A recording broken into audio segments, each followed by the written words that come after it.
Muy buenos días, estimados participantes. Quiero darles la más cordial bienvenida al ciclo de webinarios sobre la cooperación que estamos desarrollando tan efectiva y tan estratégica con Comisca y la CEPREDENAC. Sobre la atención sanitaria de la emergencia contra COVID-19. Hoy específicamente vamos a atender el tema sobre coordinación efectiva entre los servicios de salud y entes rectores de gestión integral de riesgo y protección civil en contexto de COVID-19. Y nos complace contar con la honrosa participación de nuestro presidente, director también de la Dirección General de Protección Civil, el ingeniero William Hernández, el doctor Ciro Ugarte, director de Emergencia en Salud de la OPS para Latinoamérica y el Caribe, el señor Raúl Salazar, jefe de la Oficina de Naciones Unidas para la Reducción de Riesgo de Desastres, el doctor Alejandro Solís, secretario ejecutivo de Comisca, así como también Rolando Durán, coordinador entre el sector salud y entes de rectores de protección civil y asesor del Banco Mundial. Sin lugar a dudas, tenemos unos participantes de alto nivel y este webinar va a dar los frutos que estamos esperando. Muchísimas gracias, participantes, por su participación en este importante webinar que nos permite desarrollar una colaboración y una coordinación conjunta entre Comisca y CEPREDENAC en el marco del Plan Regional de Contingencia para COVID-19, específicamente en el eje 1 de salud y gestión de riesgo.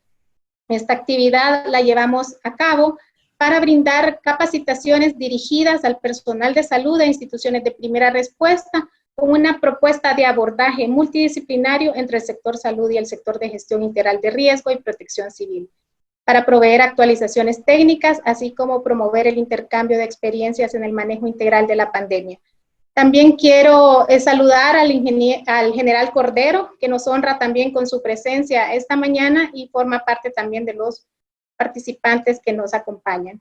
Así que para dar las palabras de bienvenida e inaugurar este webinar, le cedo la palabra a nuestro presidente, William Hernández, para que nos pueda dar un mensaje a los participantes.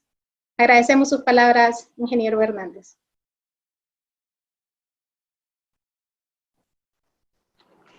Estimados, buenos días a todos. Ciro Ugarte, director de Emergencia en Salud de la OPS para Latinoamérica y el Caribe. Raúl Salazar, jefe de la Oficina de Naciones Unidas para la Reducción de Desastres de la Oficina Regional de las Américas y el Caribe. Claudia Herrera, secretaria ejecutiva de CEPREDENAC. Alejandro Solís, secretario ejecutivo de Comisca. Jorge Cabrera, asesor de despacho de la Secretaría General del SICA. Rolando Durán, coordinador entre el sector salud y entes rectores de protección civil y asesor del Banco Mundial. Muchas gracias a todos. El presente webinar nos marca la importancia de llevar a cabo coordinaciones efectivas entre los sistemas nacionales de gestión de riesgo, ya que por medio de los mismos llegamos de forma conjunta a la población de todos los países que integran el CEPREDENAC. Esto es fundamental para promover y lograr cambios en la forma de planear y orientar nuestros procesos para la reducción del riesgo de desastre en la inversión para el desarrollo. Es notorio cómo la región está avanzando en el campo de la prevención y preparación ante la respuesta. Esto es debido al compromiso de esfuerzo y voluntad que los gobiernos por medio de sus entes de respuesta han realizado, el cual se concreta en acciones y esfuerzos conjuntos por el acompañamiento de la cooperación y la asistencia técnica internacional que han apoyado los procesos e iniciativas regionales. En el marco del Plan Regional de Contingencia para el COVID-19, Centroamérica y República Dominicana, unida frente al coronavirus, específicamente bajo el eje 1, salud y gestión de riesgo, se está realizando un esfuerzo de cumplimiento excepcional por medio de la implementación de mecanismos de coordinación entre los sistemas de salud y los EIR de protección civil, con el fin de contener la expansión de la pandemia en los Estados miembros del SICA. Es importante subrayar que el transcurso de la presente pandemia, los sistemas de salud, así como los sistemas de gestión de riesgo, de preparación y atención a emergencias y desastres de los países de la región se han puesto en marcha con una respuesta efectiva y coordinada, lo que ha permitido crear acciones de mitigación acertada ante el impacto de la enfermedad. Asimismo, quiero destacar los procesos de contención ante los escenarios complejos que se han llevado a cabo. Un ejemplo de ello fue el accionar a tiempo con la llegada de la tormenta Amanda, lo que implicó atención de la emergencia de desastre junto con la emergencia sanitaria, y se llevaron a cabo desde un contexto multiamenaza procesos coordinados y organizados para la atención de la misma, fortaleciendo nuestra capacidad de acción de forma conjunta. Sin más, es un honor para mí estar con ustedes. Los insto a seguir adelante unidos por una región segura y resiliente. Muchas gracias, presidente. Y quisiéramos aprovechar a resaltar ese liderazgo y ese compromiso asumido por parte de El Salvador, tanto en la ejecución del plan de contingencia regional, así como la efectiva atención que tuvieron ante la afectación por la tormenta tropical Amanda, y que es un claro ejemplo de este tipo de coordinaciones que tenemos que desarrollar. Muchísimas gracias, ingeniero presidente pro tempore del CEPREDENAC, por honrarnos con su presencia y por darnos estas palabras de bienvenida al evento. Ahora quisiera cederle las palabras al secretario ejecutivo de Comisca, al doctor Alejandro Solís, que como le señalaba, también estamos en este esfuerzo conjunto por implementar el eje 1 de gestión de riesgo y salud en el plan de contingencia regional y en el marco de la declaratoria de Centroamérica Unida contra el coronavirus. Muchísimas gracias, doctor Solís. Adelante. Muy buenos días. Muchas gracias, secretaria Claudia Herrera.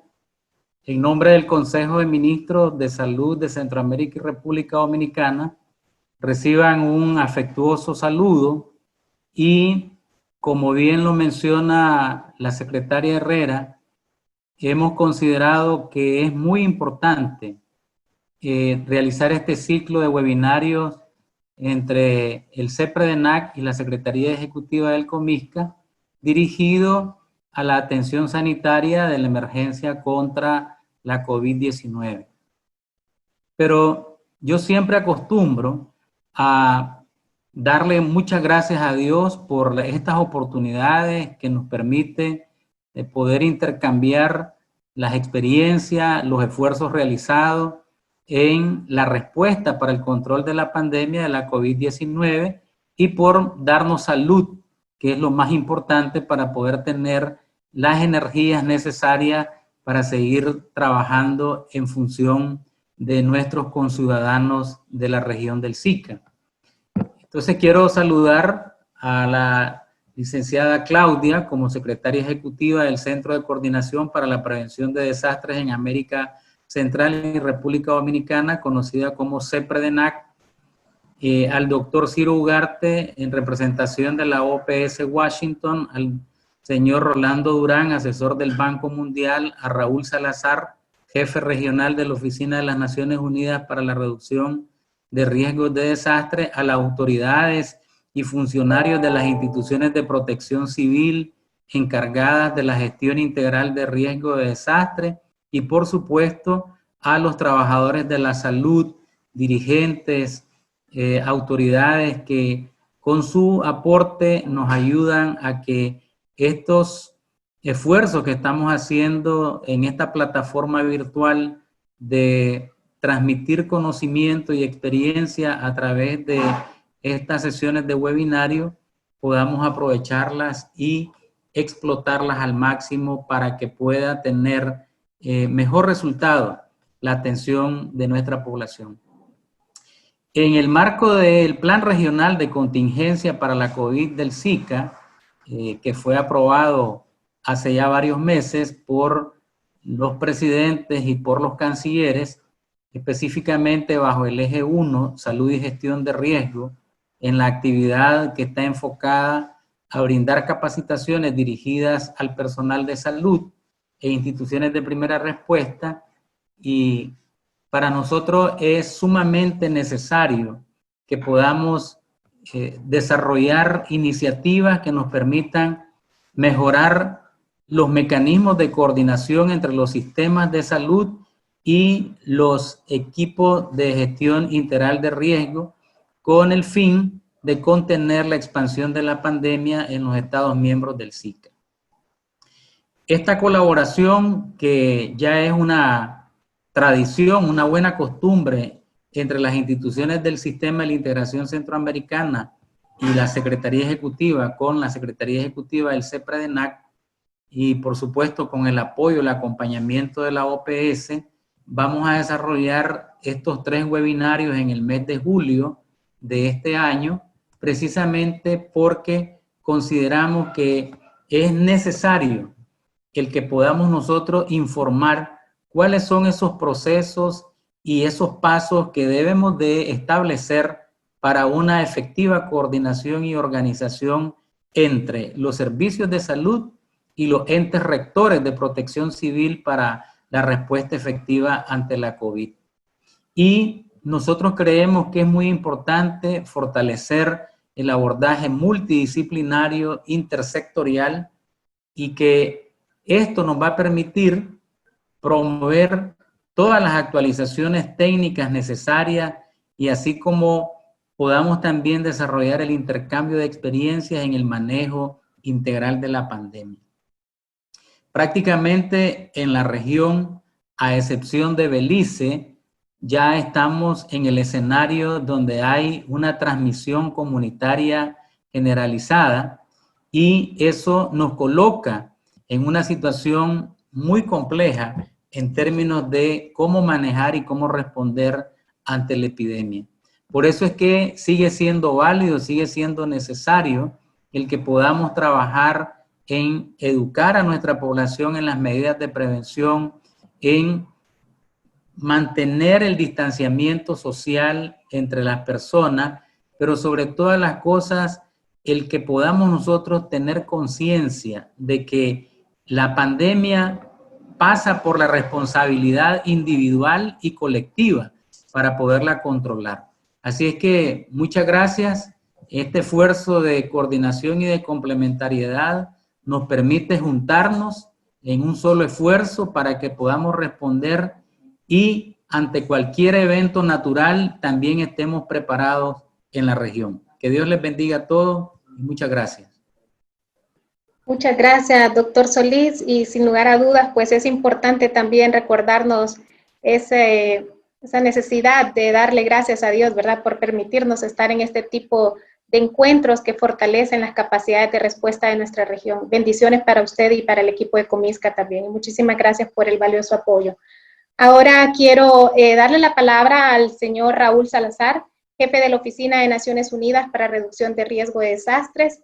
La oficina de UNDRR ha sido un propulsor muy importante en todo este trabajo de implementación del plan de contingencia regional y hoy su director para Latinoamérica y el Caribe nos va a dar un mensaje específicamente sobre cómo fortalecer estos espacios de coordinación y sobre todo atender de forma eficiente el abordaje, el enfoque sistémico en la gestión integral de riesgo. Muchísimas gracias, ingeniero Salazar, y le cedo la palabra.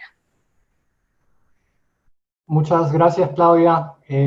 Pues un gusto de estar con ustedes, acompañándoles en esta reunión. Un saludo también a los distinguidos panelistas y a los representantes de Comisca, de CEPREDENAC, de la OPS que nos acompañan ahora, los representantes de los sistemas nacionales de gestión de reducción de riesgo de desastres y los países del SICA. Primero quería comenzar por felicitar por todos los esfuerzos que vienen haciendo hacia estas soluciones comunes en la región. Creo que abordar el tema de la reducción del riesgo de desastres en un contexto como el que vimos hoy es muy claro que se da o va por la vía de la colaboración, de un poco avanzar en todo lo que es una agenda común transfronteriza para abordar un problema tan complejo como es el del impacto del COVID-19 en nuestra región. Quizás comenzando por añadir algunas de las recomendaciones, quizás en este esfuerzo de coordinación efectiva entre los servicios de salud y los entes rectores de gestión integral de riesgo, mirando un poco lo que va sucediendo en la región. Es decir, yo creo que aquí va resaltando como primer punto la importancia de identificar ¿Cuáles son esos actores claves en la coordinación de una emergencia de este tipo que involucra más allá solamente de un impacto en salud, sino que tiene repercusiones que son en cadena o encadenadas a muchos otros sectores? En el impacto no solamente digamos, socioeconómicos, tiene que ver que un impacto importante en las redes o cooperaciones o cooperación transfronteriza, tiene impacto sobre el comercio, impacto sobre el empleo, y así como se ha descrito recientemente por parte de la CEPAL en la parte de lo que va a ser la perspectiva de crecimiento económico en general de la región de América Latina y el Caribe, y en particular en el caso de Centroamérica. Intervienen entonces una serie de actores que no hemos tenido quizás dentro de los radares y de nuestros protocolos de atención de reducción de riesgo de desastres, y mirar una pandemia en este caso nos llama a mirar o reevaluar cuáles son estos vínculos que no existían o que no hemos establecido y que es necesario fortalecer. Por otro lado, un segundo punto se refiere a cómo podemos promover la estandarización de las normas y procedimientos de los centros de operaciones de emergencia a nivel nacional, por ejemplo, y regional, sobre todo en lo que se refiere a las coordinaciones de acciones en salud y gestión de reducción de riesgo de desastres. Uno de los temas que, por ejemplo, estamos viendo muy claramente es una desconexión en muchos de los países de la región entre las acciones de salud y el rol muchas veces secundario que han tenido los sistemas de gestión de riesgo de desastres, y además siendo sistemas nacionales de gestión de riesgo de desastres, ¿no? Que tienen un poco esta perspectiva de ser un ente coordinador de distintos actores. Pero sin embargo, en una pandemia que empieza quizás con un impacto muy fuerte y una respuesta muy fuerte en el ámbito de salud, no conecta necesariamente en el potencial que tienen los sistemas nacionales, como por ejemplo para llegar a la población o poblaciones vulnerables, que en muchos casos los sistemas nacionales tienen mapeados y con distinto nivel de detalle tal vez y con distintos niveles de integración, pero muy útiles en términos de cómo están reflejados en planes, por ejemplo, de acción para llegar a población vulnerable. Yo creo que esta vinculación y complementariedad es un área que tenemos que mirar muy claramente, digamos, cómo potenciar el rol de los entes nacionales en estos otros aspectos que originan de manera encadenada una emergencia de salud. Y también cómo fomentar la planificación en la información pública a nivel nacional y regional. Es decir, todo un tema que se ha visto alrededor de esta pandemia es qué se transmite, cómo la información llega a la gente, qué tipo de información llega a la gente, cómo esta información realmente construye conocimiento y no construye tal vez un poco de intranquilidad o pánico muchas veces en la población, y muchas veces en algunos casos de la región estamos viendo con una deslegitimación importante de lo que son tanto las autoridades nacionales como locales. Es decir, una situación bastante, una situación, diría, encadenada como parte de este tipo de emergencia de salud, que está derivando en otro tipo de emergencias de carácter general a la gobernanza, ¿no? No solamente a la gobernanza de riesgo, sino gobernanza en general. Quería señalar como consideraciones entonces que el COVID-19 pone en evidencia la naturaleza sistémica del riesgo y la interconectividad de los sistemas en su totalidad. Hemos visto entonces que no solamente se está teniendo un impacto en los sistemas de salud, sino en todos los sectores y los segmentos de los países y sociedades, y en este caso es necesario sumar esos esfuerzos, buscar un mejor camino para salir adelante y enfocar el aumento de esta resiliencia que todos estamos buscando. El COVID-19 básicamente lo que está haciendo es demostrar la necesidad de esos esfuerzos concertados, no solamente regionales, sino también globales, para acelerar esas actividades para reducir el riesgo.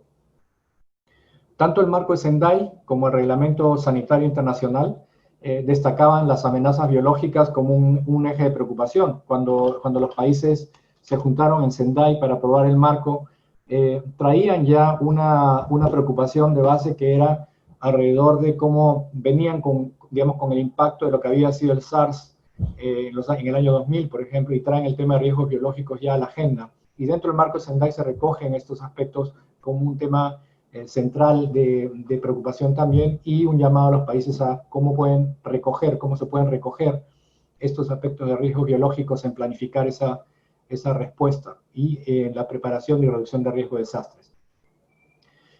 Hay algo que creo que es importante señalar, y aquí me voy a permitir compartir con ustedes la pantalla que le había dicho a nuestro colega Eduardo, que quería ver con ustedes, y es la referida a un marco que se aprobó en el 2016, y probablemente mis colegas de OPS, no sé si ven la pantalla, estoy compartiendo con ustedes la pantalla.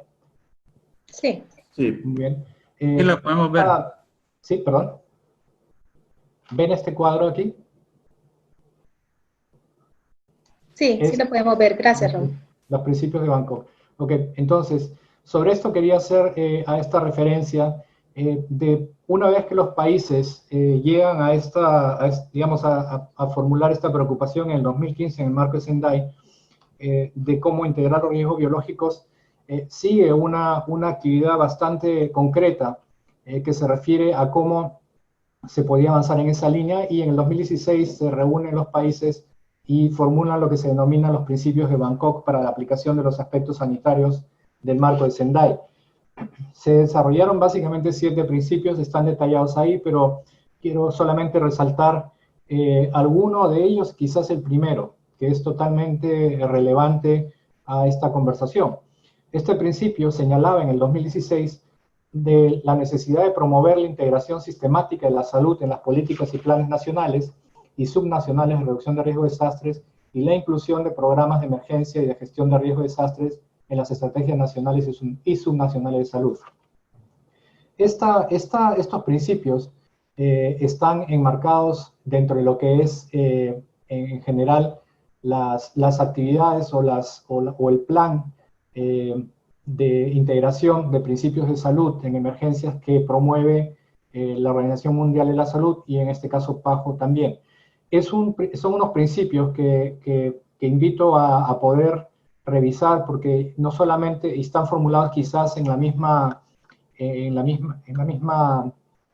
idea del marco de Sendai, de no solamente ser digamos, una prescripción, de decir cómo se debería hacer, sino en algunos casos señala cuáles son las acciones por las que se podría comenzar a buscar esta integración. Yo creo que voy a concluir aquí rápidamente, que los organismos nacionales y locales de gestión de riesgo de desastres deben incluir las emergencias sanitarias como una prioridad máxima, junto con los terremotos, las inundaciones, las tormentas y otros peligros o amenazas de origen natural. Y los gobiernos deben dar prioridad a los sistemas de salud en cuanto a lo que se refiere a la búsqueda de resiliencia de esos sistemas. Cuando uno mira las prioridades del marco de Sendai y habla de inversión resiliente, o habla y trae a colación la infraestructura resiliente, debemos entender esa infraestructura vinculada también, obviamente, a lo que son los principios de la salud, es decir, cómo se fortalece nuestro sistema de salud en cuanto a la capacidad, por ejemplo, frente a amenazas que traen aparejadas un encadenamiento, por ejemplo, que ponen en peligro justamente esa resiliencia por efectos de la pandemia. En el caso de los principios de Bangkok, está, como les decía, enmarcado en el marco de gestión de emergencias sanitarias y riesgo de desastres de la OMS, y estos aspectos de resiliencia de los ámbitos de infraestructura de salud ha sido un eje central también en nuestra región para avanzar con esta idea a través, por ejemplo, de la campaña que desarrolla, del programa que desarrolla la PAHO en la región, que probablemente los colegas van a desarrollar con más amplitud y más detalle, pero básicamente es desarrollar esta idea de cómo avanzar hacia esa resiliencia. Nosotros desde parte de UNDRR hemos trabajado y continuamos avanzando en esta línea con miras quizás un proceso de recuperación de la región. Dentro de lo que es el trabajo en las ciudades, por ejemplo, se ha venido trabajando lo que nosotros llamamos el tablero de control o scorecard para valorar la resiliencia. Es una herramienta que se venía utilizando ya con la campaña Ciudades Resilientes para hacer una valoración de resiliencia a nivel de ciudades, pero se está incorporando, por ejemplo, un módulo para añadir lo que es la salud pública o valoración de salud pública en ese aspecto de resiliencia a nivel de ciudades. Es en este caso un instrumento que está concebido para que lo utilicen los gobiernos locales con el fin de aumentar la capacidad de recuperación de acuerdo a estas orientaciones que les decía se da en el marco de emergencias sanitarias y riesgo de desastres de la OMS. Concluyo con esto entonces, solamente para señalar que a medida que los países enfrentan la propagación del COVID-19 y sus impactos en las economías, en la sociedad, en la institucionalidad y en los procesos políticos, es necesario e importante señalar que los beneficios de sumar fuerzas, conocimientos y recursos hacia soluciones comunes son cada vez más evidentes. No es suficiente entonces pensar en una vuelta a la normalidad, sino que tenemos y debemos recuperarnos para reconstruir mejor. Y esa recuperación debe demostrar y buscar aumentar la resiliencia de los sistemas públicos y privados, y la planificación de ese proceso debe comenzar desde ahora. Una verdadera gestión de riesgo de desastres, entonces, requiere una coordinación multisectorial, multipaís y multiactores, y que esté articulada con los niveles locales. Cierro con esto. Una crisis de origen como esta es también una oportunidad, y nos ofrece una oportunidad muy grande en la que debemos preguntarnos cuál es el futuro que queremos dejar a las siguientes generaciones y qué queremos hacer y qué podemos hacer para promover estos cambios y resiliencia frente a amenazas cada vez más complejas como las que vemos hoy. Esas son las consideraciones que quería hacer a los colegas panelistas de parte de la Oficina de Naciones Unidas para la Reducción de Riesgos de Desastres, y también como algunas piezas también para pensar en lo que viene próximamente, que justamente es el proceso de recuperación frente a lo que enfrentamos hoy. Muchísimas gracias entonces, y les agradezco por el tiempo, y bueno, si es que hay el tiempo más adelante, dispuesto a responder cualquier pregunta. Muchísimas gracias, ingeniero Salazar, y retomo sus palabras sobre esta importancia de establecer esa vinculación y la complementariedad entre los sistemas nacionales de gestión integral de riesgo. Y este esfuerzo pues plasma ese interés por parte de la Secretaría General del Sistema de la Integración Centroamericana, de Comisca, de CEPREDENAC, que estamos aunando esfuerzos para promover esa integración sistemática que establece los principios de Bangkok, así como la incorporación de los aspectos de salud en las políticas y planes de reducción de riesgo de desastres y de salud como prioridad máxima también en nuestra región. Así que estamos en sintonía con este esfuerzo complementario, con esta iniciativa también de desarrollar esfuerzos, de sumar y aumentar la resiliencia, y también en la perspectiva de reconstruir mejor en ese futuro que necesitamos, sobre todo en nuestra región centroamericana. Muchísimas gracias nuevamente por sus valiosas palabras, sobre todo reflexivas en el marco de Sendai, que ya se había abordado esta necesidad, y aquí también en el principio de Bangkok. Ahora, estimados participantes, quiero recordarles que al final de las intervenciones vamos a tener 15 minutos para preguntas, por lo que les pido que puedan escribir sus preguntas en la pestaña de abajo donde dice preguntas y respuestas. Asimismo, también comentarles que vamos a enviarles las presentaciones y el video del presente webinar al correo a través del cual se inscribieron. Y en ese enfoque sistémico y en esa coordinación tan estratégica que hemos desarrollado, quiero presentar en esta ocasión al doctor Ciro Ugarte, director de emergencias en salud de la OPS para Latinoamérica y el Caribe, que nos honra hoy con su participación. Tiene más de 30 años de experiencia en el área de gestión de riesgo, pero además quiero resaltar esa valiosa contribución desde la OPS, tanto a Comisca como al CEPREDENAC, en este abordaje de esta emergencia sanitaria que estamos enfrentando en nuestra región. El doctor Ugarte ha sido director de emergencias sanitarias, director de preparación para emergencias y socorro en desastres, asesor regional sobre reducción de riesgo de desastres y preparación, asesor subregional para América del Sur, también sobre preparación para emergencias y socorro, consultor en preparación para emergencias y alivio de desastres, y hoy pues nos traslada el tema de coordinación efectiva. Y sobre todo, nuevamente, doctor Ugarte, muchísimas gracias por el valioso apoyo dirigido y con el liderazgo suyo, el doctor Santander y todo el equipo de la OPS que nos ha estado acompañando en la implementación del plan de contingencia. Le dejo en el uso de la palabra. Muchísimas gracias nuevamente.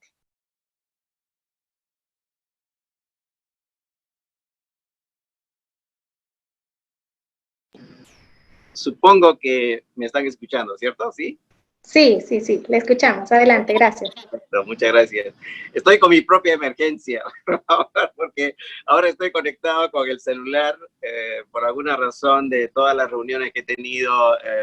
Bueno, no pude activar la PC, pero es un gran placer estar con ustedes. Realmente es un privilegio coordinar o participar en esta reunión coordinada por CEPREDENAC, Comisca, UNDRR y la OPS. Veo que está Rolando, un querido amigo mío de mucho tiempo también ahí, y varios de los participantes, de los cuales nos conocemos hace algunos añitos, no voy a decir cuántos. Y entonces, con el mayor placer, yo quisiera compartir algunos de los elementos que para mí son fundamentales en el tema de la coordinación entre el sector salud y el Sistema Nacional de Emergencia. Y Raúl lo mencionó temprano sobre la interacción entre epidemias y sistemas nacionales de emergencia. Y entonces voy a pasar una diapositiva, no sé si me pueden ayudar, entonces si Lenin o alguien de ahí, por favor. ¿Pueden ver las diapositivas? ¿Todavía no? Todavía no, pero ya está cargando. Sí. Sí, okay, ahora sí, adelante. Muy bien. Y esta primera diapositiva, ahí ven ustedes OPS, OMS, es una aclaración muy importante, aunque para muchos la conocen ya, pero en momentos en que hay países que quieren separarse de la OMS, viene el asunto de la pertenencia o la participación de la OPS y la OMS. La OMS se creó 50 años, casi 50 años después de la OPS. Y cuando la OMS quiso establecer oficinas regionales en cada continente, los países de las Américas se opusieron, y en la Constitución de la Organización Mundial de la Salud aparece un artículo que dice que la OPS mantendrá sus condiciones de organización independiente con su propia constitución e institucionalidad. Por eso es que aparece siempre OPS, OMS, o solo aparece OPS. En la región de las Américas no aparece solo OMS. ¿Okay? Esa es una aclaración importante porque tiene que ver con la relación que tenemos con los sistemas nacionales, cuáles son las iniciativas en emergencias y muchas otras cosas. La siguiente, por favor. Y voy a pasar unas diapositivas que me compartió mi colega Alejandro Santander sobre el tema de gestión de riesgo de desastres en Centroamérica. La siguiente, por favor. Entonces, la primera es respecto a cuáles son los mandatos que tenemos nosotros como organización respecto a la gestión de riesgo de desastre. Y quisiera mencionar que estos son acuerdos de los ministros de salud, bueno, aprobados por los ministros de salud, aunque la representación oficial de los países ante la OPS no son los ministerios de salud. Y esa quizás sea una sorpresa para muchos. La verdad es que el representante oficial de los países ante la OPS son las cancillerías, son los ministerios de Relaciones Exteriores. Entonces, ¿y cómo así entonces nosotros trabajamos con los ministros de salud? Porque claramente es el área técnica y así es como debe ser. Pero si es que hay alguna decisión que se va a tomar, tiene que ser avalada por Cancillería y por los sistemas nacionales, digamos la Asamblea Nacional o los parlamentos, y por supuesto el gobierno central. Entonces esto es un tema muy importante porque en esos niveles se aprobó un plan de acción para coordinar la asistencia humanitaria hasta el 19 y eso se ha ampliado. Entonces hay un nuevo plan de acción, el plan de acción de hospitales seguros que continuó y que ahora se ha modificado y que es el plan de acción de reducción de riesgo de desastres, un plan mucho más amplio. Y el plan que está vinculado más al tema de Sendai. La siguiente, por favor. Y cuando hablo de Sendai, estoy hablando de algunas líneas que están vinculadas también al trabajo que tenemos en Centroamérica. Y entonces en el plan, el resultado estratégico 8 del Plan de Salud de Centroamérica y República Dominicana aparecen capacidades como la institucionalización de la gestión de riesgo de desastres, fortalecimiento de la capacidad de preparación y respuesta en general, pero también de la implementación del plan de hospitales seguros y las capacidades de gestión del conocimiento para la toma de decisiones en gestión integral de riesgo. Todo esto que ustedes están viendo está vinculado principalmente a desastres. Entonces, no está tan vinculado a emergencias. Es que en ese momento, cuando se planteó este plan, estaba muy reciente y estaba presente todavía cómo están organizados los ministerios de salud. Y los ministerios de salud están organizados, y varios de ustedes me han escuchado anteriormente decir que están organizados como Ministerio de la Enfermedad. Es decir, enfermedades diarreicas, enfermedades respiratorias, enfermedades de tal cosa, pandemias, desastres, etc. Todo es desde el punto de vista no de salud. Salud, es decir, desde el punto de vista de bienestar. Sin embargo, cada una de esas áreas y dependencias no necesariamente coordinan entre ellas. Y ese es un tema muy interesante y muy importante de resaltar, porque afecta también la coordinación intersectorial. La siguiente, por favor. Y entonces vemos en esta siguiente diapositiva que sobre la gestión de riesgo de desastres en general, el análisis de riesgo, por supuesto la reducción, los preparativos para el riesgo remanente que aparezca cuando no podemos reducir todo el riesgo, el manejo de la emergencia o desastre y la recuperación y reconstrucción. Todo ese contexto aparece. En pocos países, todos estos riesgos, sea cual sea su naturaleza, están coordinados por una oficina. En la mayoría de los países, el análisis está vinculado, el análisis de riesgo y reducción de riesgo, etcétera, está vinculado al tipo de riesgo. Entonces, dependiendo del tipo de riesgo, alguien tiene la responsabilidad y no necesariamente los programas de emergencia y desastre de los ministerios de salud. La siguiente, por favor. Y vemos el aspecto de las funciones fundamentales. Y entonces ahí tenemos las funciones de liderazgo y coordinación. Vemos la función de recopilar, analizar y difundir información.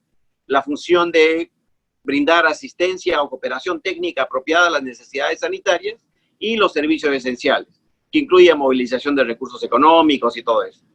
En estos esquemas de preparación que están establecidos para Centroamérica son los ejes que han, digamos, vinculado el trabajo en Centroamérica en la gestión de riesgo de desastre. La siguiente, por favor. Y aquí vemos el tema de recuperación y reconstrucción, donde hay unos temas que no necesariamente están tan estrechamente vinculados, pero hoy con el COVID tienen aún más relevancia. El tema de la calidad del agua, agua y saneamiento, diría yo más ampliamente, no solo en sistemas y servicios de salud, sino en todos los campos. Cuando una de las medidas fundamentales le dicen a uno, lávese las manos, y entonces, ¿cómo lavarse las manos si es que no tenemos suficiente agua y si no es de buena calidad desde el punto de vista de, por ejemplo, para tomarse, ¿no? Y el otro es el tema del programa de salud. Programa de salud, porque hoy con la emergencia estamos viendo que todo es COVID. En realidad no todo es COVID. Y gran parte del impacto es no COVID. Y eso se está ahora, cuando comencemos a restablecer algunos de los servicios críticos, va a haber una avalancha de todas las personas que no pudieron tener atención, digamos, en consulta ambulatoria, cirugías no emergentes, que entonces van a aparecer. Y luego hay la vigilancia de otras enfermedades, que en el hemisferio sur, pero también en varios países, va a empezar la época de influenza. Influenza, coincidentemente con el COVID, y dengue, coincidentemente con COVID, y malaria, coincidentemente con COVID, y otros eventos de salud pública que requieren una vigilancia, y muchos otros programas, entre ellos salud mental, etcétera, y el otro de establecimiento de salud, de la parte, digamos, de la estructura, de la parte no estructural y la parte funcional. La siguiente, por favor. Y ahora entremos en asuntos vinculados a la epidemia. Todo lo que hacemos, desde el punto de vista mandatorio, y cuando digo lo que hacemos, así en plural, quiero resaltar que este reglamento sanitario internacional es el reglamento sanitario internacional de los países. De los países. No es el reglamento de la OMS. Los países han aprobado este reglamento luego de que hubieron grandes eventos, incluyendo el SARS, pero que impulsaron la generación de un mecanismo de seguridad sanitaria internacional y donde los países se comprometieron a prevenir la propagación internacional de enfermedades y establecieron una serie de parámetros. De los principales es la obligación de informar a los otros países a través de un canal, digamos, confidencial del Reglamento Sanitario Internacional sobre lo que está pasando. Eso es el eje de la respuesta global a la pandemia de COVID. Pero también dice, no debería afectar al turismo, al comercio, al tráfico, tráfico de personas, al tránsito de las personas, a los viajes, y también el envío de carga, digamos que es esencial. Esos aspectos son fundamentales también en el Reglamento Sanitario Internacional, y quiero mencionar que esos son algunos de los aspectos que previnieron, o más bien forzaron, al secretariado de la Organización Mundial de la Salud, es decir, allá en Ginebra, de decidir si habían restricciones o no en función de algunos parámetros. La siguiente, por favor. Y algunos de esos parámetros están vinculados con el cambio de un control fronterizo a la contención en el foco. Es decir, no vamos a hacer controles en la frontera, sino vamos a hacer controles en el lugar donde está ocurriendo el asunto. Es un tema súper importante. De una lista de enfermedades, algunas enfermedades que tenemos que seguir a todos los riesgos que puedan afectar la salud pública. Y de unas medidas predefinidas, es decir, como automáticamente cuando uno sube al avión o digamos va a operar una máquina, uno necesita instrucciones, paso por paso. Pero en este caso, no son de medidas predefinidas, sino además pero adaptadas a la situación. La siguiente, por favor. Eso. Y la siguiente más para que aparezca el otro cuadrito. Ya. Y entonces tenemos aquí, ¿qué es lo que significa? Significa capacidad básica de tareas de vigilancia y respuesta en foco y en los puntos de entrada. Puntos de entrada definidos. Que en esos lugares tengamos todas las capacidades para poder detectar, pero también una respuesta en el lugar donde está ocurriendo el evento. Quiero resaltar esos dos puntos porque tienen que ver con el trabajo multisectorial. El Reglamento Sanitario Internacional no es responsabilidad del Ministerio de Salud. La aclaración que hice respecto a que las cancillerías son el contacto oficial de la OPS, también lo son de la OMS, y la aprobación de esto es una aprobación legal. Y entonces, puntos de entrada. ¿Saben ustedes cuántos casos se han detectado en los aeropuertos? Ahora tenemos más de 12 millones de casos de COVID en el mundo. Menos de 10. Pero seguimos con, no sé, el impulso de colocar personas en el aeropuerto, de colocar máquinas para que detecten la temperatura y una serie de inversiones que la historia y la experiencia ha demostrado que no sirve.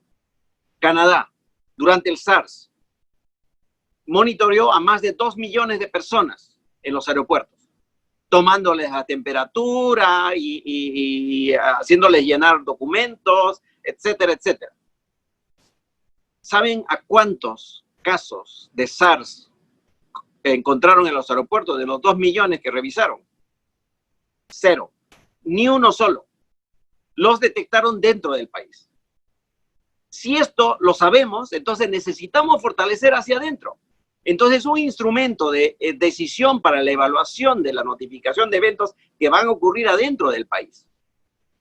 Durante la pandemia del 2009, del H1N1, el día que México declaró la emergencia, ya habían casos en Brasil y en muchos otros países. Pero nos enteramos de esos casos mucho después, porque el diagnóstico de ese virus llegó mucho después también. Entonces, pero retrospectivamente encontramos el virus que había llegado y estaba presente en muestras de personas el mismo día que México declaró la emergencia. Y luego tenemos una lista de personas, de expertos de los países, y en esto un llamado a todos los países, porque los expertos son de los países, al Comité de Emergencia y al Comité de Examen del Reglamento Sanitario Internacional, que son importantes porque analizan cuál es la situación. La siguiente, por favor. Y aquí está un breve resumen del tema de las epidemias, de que causan mucha mortalidad y van a hacerlo. Eso va a ocurrir, aunque no quisiéramos que ocurra, va a ocurrir. Han tenido y seguirán teniendo un impacto muy diferente. El punto crítico es la gestión de la crisis. Y la gestión de la crisis no puede ser la gestión del Ministerio de Salud. Y además el número de casos digamos, suele ser a veces más importante que la presencia de la enfermedad en sí. Y por eso, cuando nosotros vemos algunos casos que están pasando y estamos viendo que está disminuyendo los casos, ¡ah, qué bien! Están disminuyendo los casos, ahora sí podemos salir. Y otra vez aparecemos con el problema con los rebrotes o la presencia de incremento de casos. La siguiente, por favor. Y estos son algunos aspectos fundamentales que yo quisiera también resaltar, porque son aspectos de temor, de miedo del personal de salud y del público, el temor del público inclusive frente a personal de salud. Y como ustedes recuerdan que hace algún tiempo algún personal de salud no era permitido que regrese a su casa. Los pobladores del lugar decían que no regresen y hasta los apedreaban o hasta atacaban su casa, etcétera, porque hay un temor. Hay una ese temor influencia la toma de decisiones.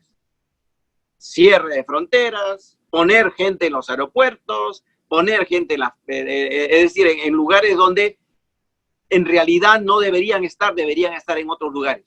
Pero además, el cierre completo de las actividades, etcétera, etcétera, porque es el miedo.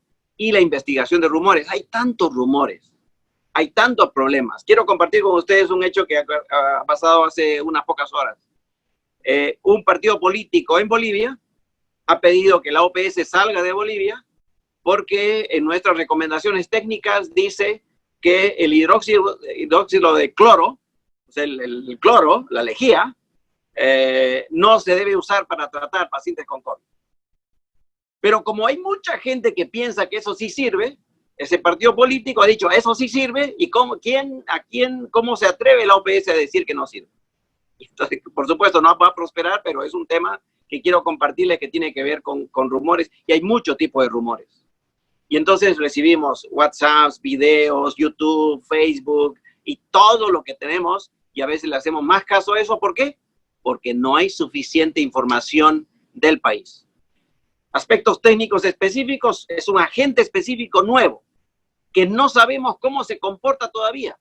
No sabemos que hay un tratamiento específico. Hay algunos medicamentos que tienen una esperanza de funcionar, pero hay muchos que no. Economía. Los criterios económicos prevalecen. Y ustedes ven en la toma de decisiones cómo algunos países dicen, lo primero es la economía y después está el tema de la salud y la seguridad. Bueno, eso no es nuevo. Ha ocurrido siempre. ¿Y cómo hacemos el balance? Y el tema de la seguridad, porque salud no suele estar a cargo de la situación, alguien más toma la decisión. La siguiente, por favor.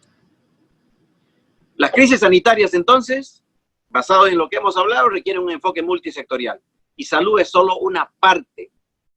Y a veces es la causa del problema cuando se hace cargo de la coordinación.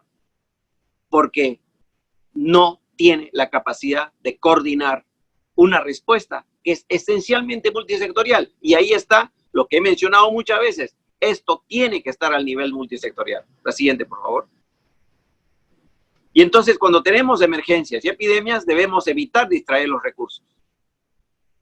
Y entonces, ¿por qué? Porque hay muchas prioridades y tenemos que poner en balance esas prioridades. Y la siguiente, entonces mantener ese balance.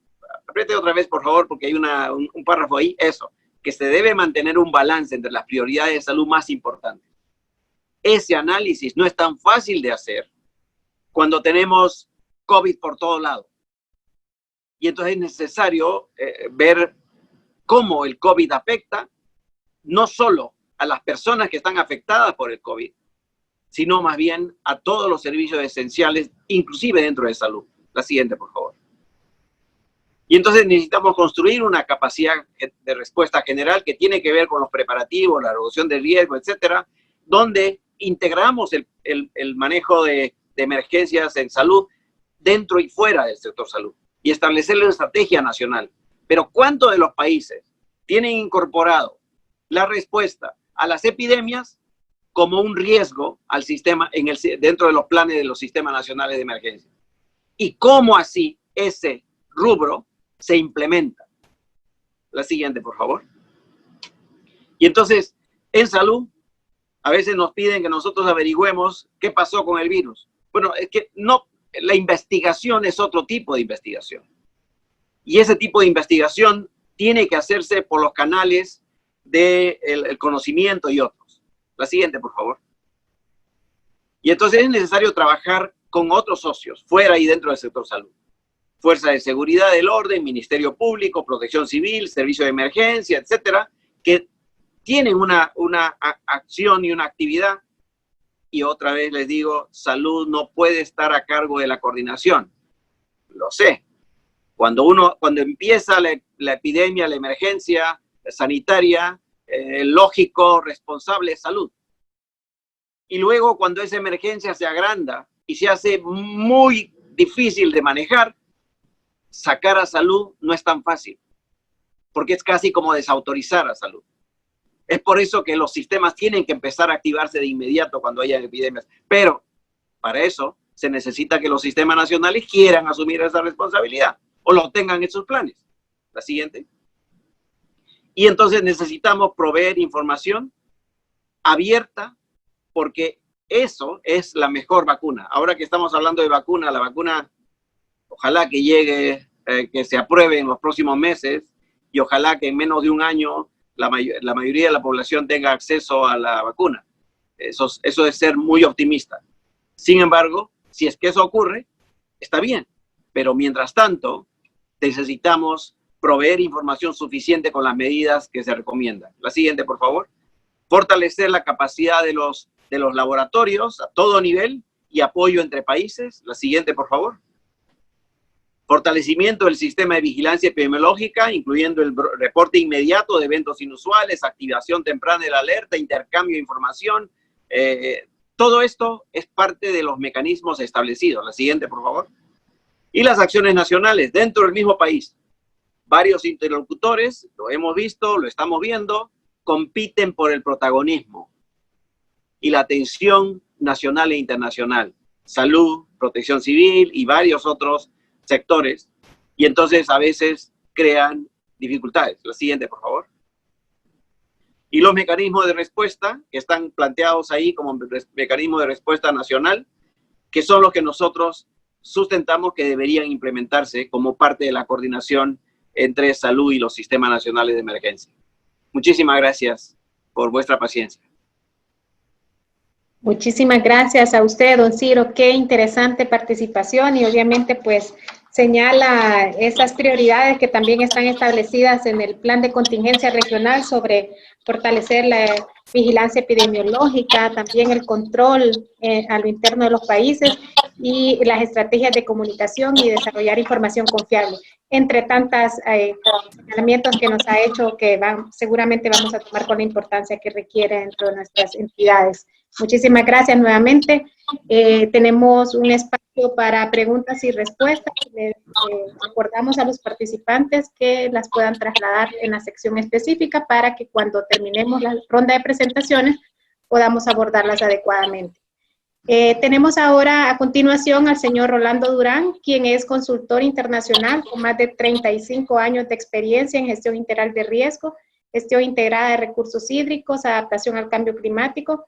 Actualmente es consultor internacional para América Latina, el Caribe, África Austral, Medio Oriente y Norte de África. Y actualmente pues está apoyándonos en su calidad de consultor internacional para el Banco Mundial, Naciones Unidas y otras organizaciones internacionales. Y desde el inicio de la pandemia ha brindado un apoyo técnico muy valioso y especializado al CEPREDENAC. Fue funcionario de la Cruz Roja Costarricense y la Comisión Nacional de Emergencia, secretario ejecutivo de nuestra instancia también, coordinador regional de reducción de riesgo comunitario de la Federación Internacional de Cruz Roja en los 10 países de América del Sur. También coordinó el equipo consultor que elaboró el estudio de factibilidad y facilitó la creación del CAPRADE en los países andinos, y coordinó el equipo técnico que formuló la estrategia de prevención de desastres de cooperación económica de Asia y Pacífico. Hoy contamos con el privilegio de su presencia y nos expondrá sobre el tema de coordinación entre el sector salud y entes rectores de protección civil. Adelante, colega Rolando Durán, te recordamos que tienes 20 minutos para tu presentación. Muchísimas gracias. Ya puse el contador. Gracias, Claudia. Es un el privilegio es mío de estar aquí. Agradezco a Comisca y a CEPREDENAC la confianza. Un saludo muy atento a todos los panelistas. Creo que ya muchos de los temas que yo tengo que abordar pues ya fueron planteados. Y bueno, es un honor también compartir panel con Ciro Ugarte. Creo que tengo más preguntas para él que cosas que presentar yo, pero bueno, me toca a mí, así que voy a proyectar aquí. Vamos a ver cómo nos va. Espero que se vea.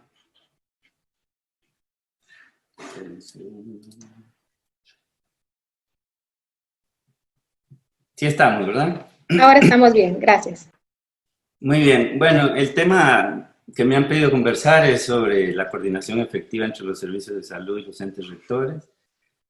Creo que ya tanto Raúl como Ciro han abordado mucho este aspecto y algunas de las particularidades que un tema tan complejo que nos ha ocupado tantísimos años como es la coordinación multisectorial, no solamente entre estos dos sectores, sino en otro tipo de emergencias, son otros los que presentan este tipo de demanda, ¿verdad? Pero hoy, en una situación tan particular, el desafío ha sido mucho mayor.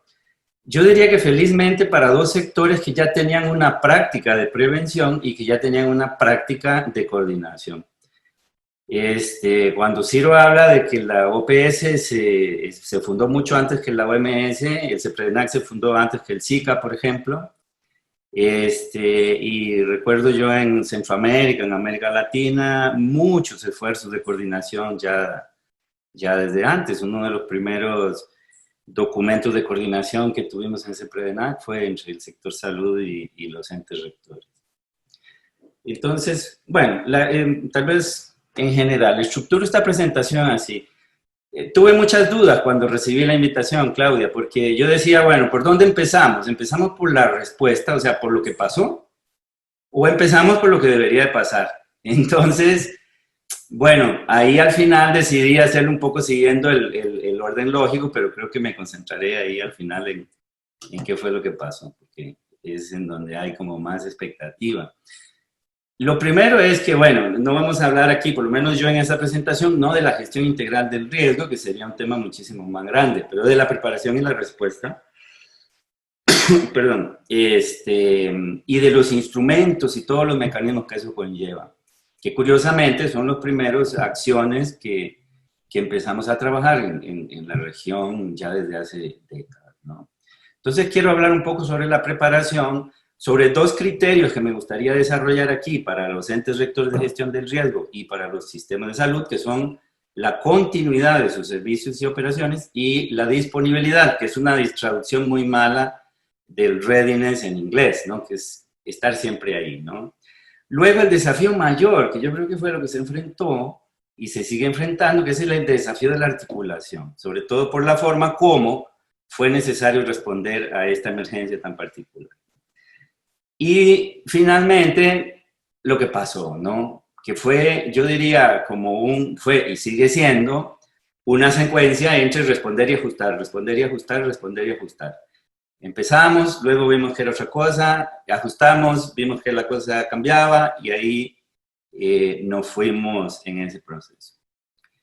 Entonces, la preparación, ¿por qué le llamo a esto una preparación diferente? Porque teníamos ejercicios de preparación en los que diferentes sectores podrían hacer una preparación sectorial, y está bien que la sigan haciendo además, pero que ahora COVID nos enfrenta a una necesidad más evidente de una preparación conjunta. Tengo que mover esto. Ya.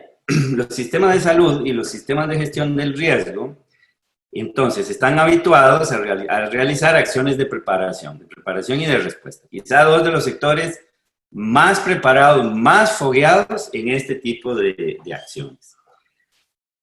Esta preparación generalmente la hacemos sobre la base de un análisis de riesgo, proyectamos, una identificación de criterios de impacto y probabilidad, ejercicios que todo el mundo conoce, ¿no?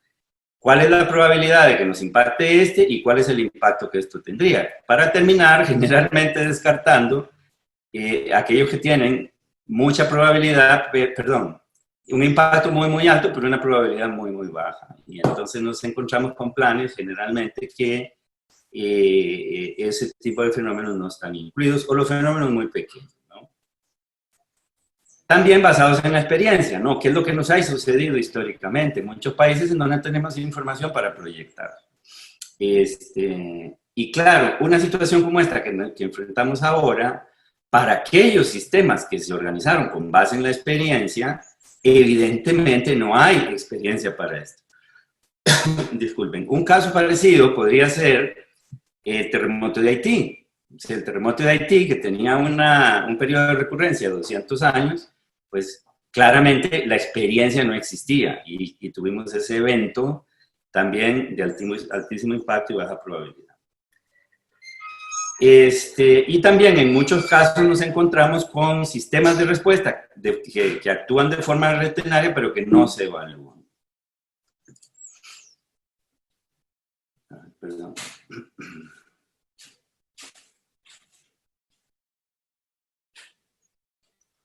Los instrumentos y los procesos de preparación y respuesta ante desastres. Traigo aquí solamente porque me parece bastante novedoso, pero que opera sobre algo que hemos trabajado ya también muchísimos años, sobre el cual hay diferentes formas de organizarse, ¿no? El GFDRR define en su esquema que se llama el R2R, el Ready to Respond, 5 elementos claves en la preparación.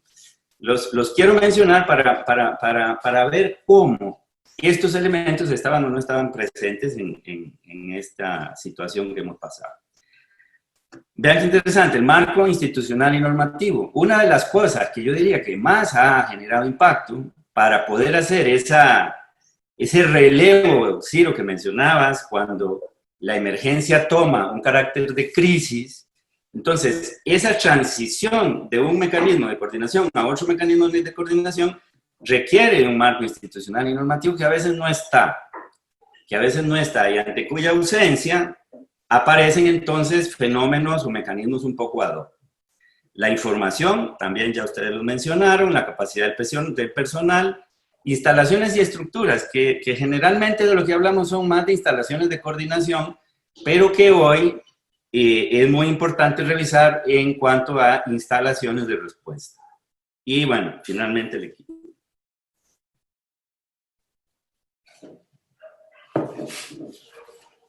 ¿Qué nos pasó con el COVID-19? El COVID mostró grandes limitaciones en la definición de estos escenarios de preparación.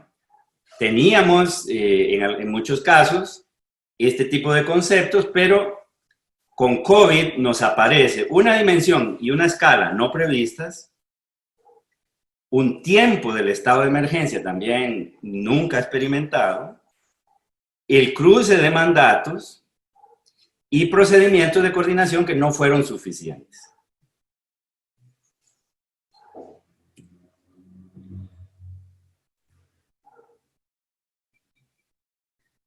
Entonces, desde la perspectiva de la preparación, teniendo en cuenta lo que COVID-19 nos trae, yo diría es un desafío mayor en revisar entonces este tipo de fenómenos que eran casi evidentes, ¿no? Por ejemplo, ustedes lo decían, el marco de Sendai y hay otras experiencias que también ya mencionaban las amenazas biológicas, pero eso está en el concepto de amenazas naturales. y no aparecía realmente en los instrumentos de manejo. Entonces, hoy, este aspecto es un aspecto fundamental, que es la revisión de los escenarios de riesgo y de los planes que tenemos.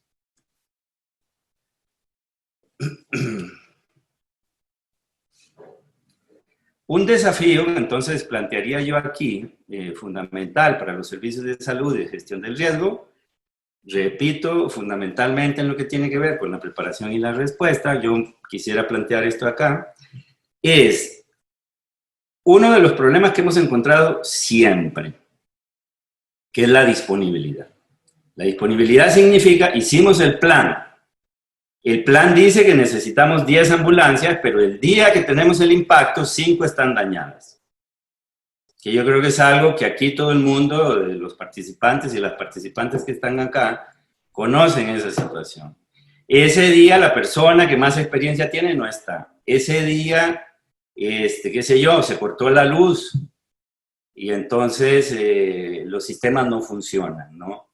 Este desafío de la disponibilidad es un desafío mayor, el readiness, ¿no? Es cómo hacemos para estar siempre listos, como dicen guías y scouts, ¿no? ¿Cómo hacemos para, suena cajonero, pero es uno de los desafíos realmente mayores? Y vemos cómo una de las cosas que más pasa en situaciones como esta es la sorpresa, ¿no? Y de pronto no tenemos esa disponibilidad.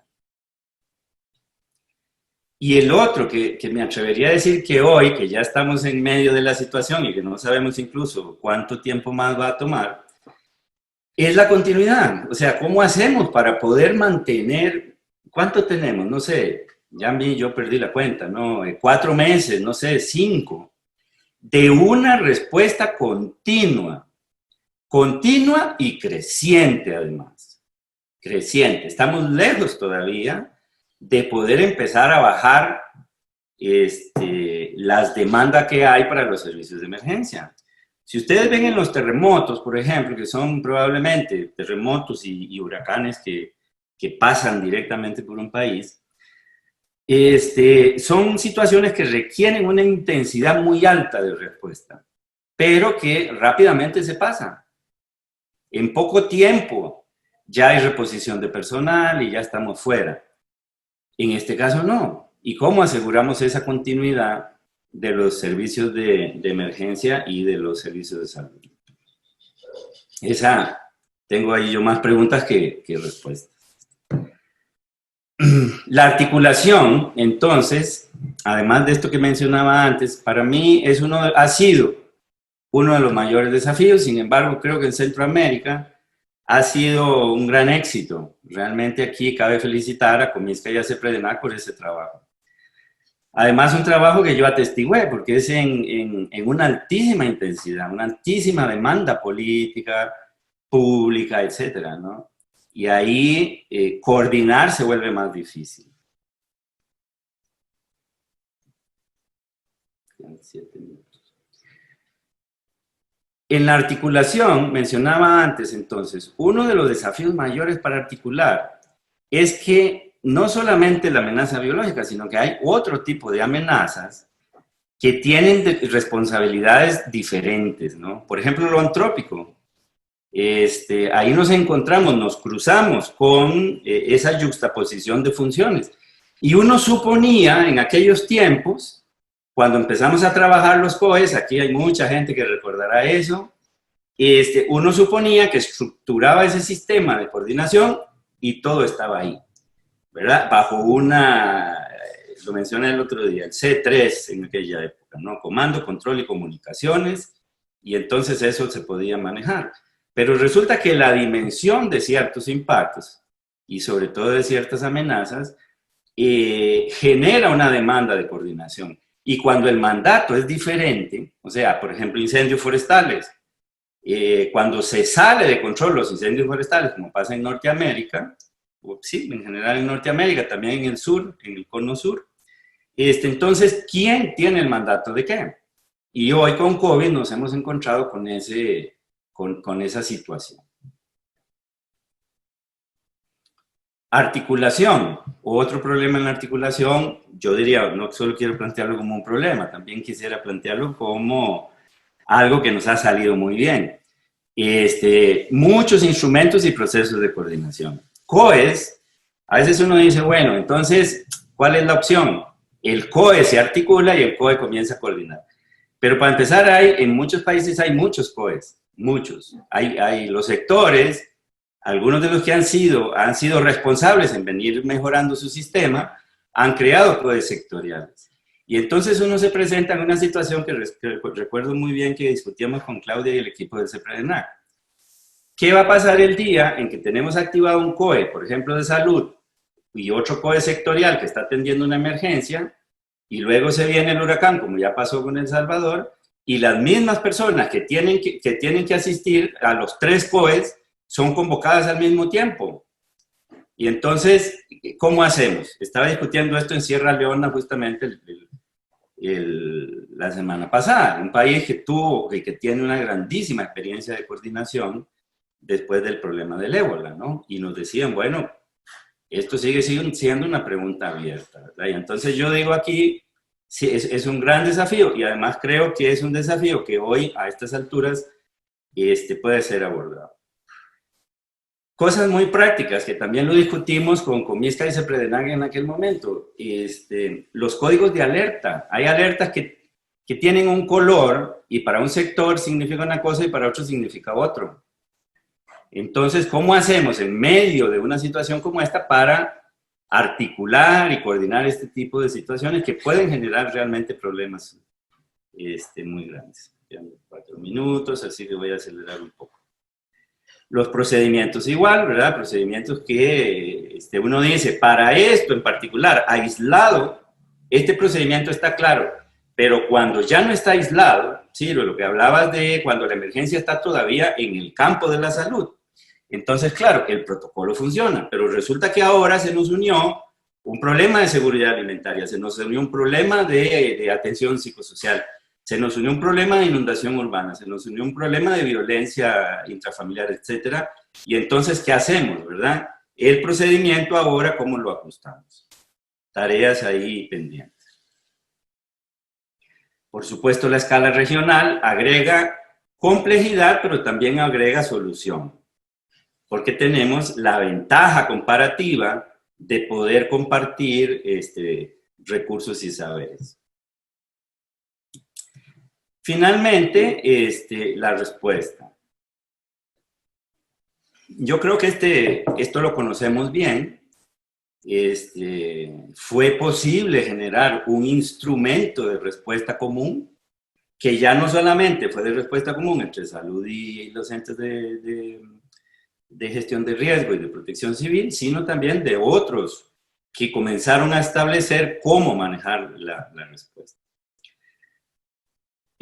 Lo mencionaba antes, esta primera respuesta depende, en el momento que hay que responder. Si no estábamos listos, ya no hay nada que hacer. O sea, la disponibilidad de los servicios ha sido fundamental. No se puede improvisar eso, sí se puede improvisar, más bien ese es el problema. Si no está, hay que improvisarlo. Lo que no se puede hacer es establecer una planificación que ya no estaba hecha. El manejo de incidentes se desborda, y ahí yo quiero mencionar un aspecto bien importante, en un mecanismo de coordinación que existe hoy en varios países, que es el comando de incidentes. Y también la necesidad de respuesta política, declaratorias que en muchos países, si uno revisa, yo casi diría que en la mayoría de los países es un concepto distinto, establecido en la Constitución o en la ley. Rápidamente, el COVID desbordó los esquemas de planificación y la costumbre. Según nosotros sabíamos hacer esto muy bien, ¿verdad? Pero empezó a complicarse muy rápido. Hubo una necesidad de ajuste, la dimensión regional se activó y también los ajustes a los planes y protocolos.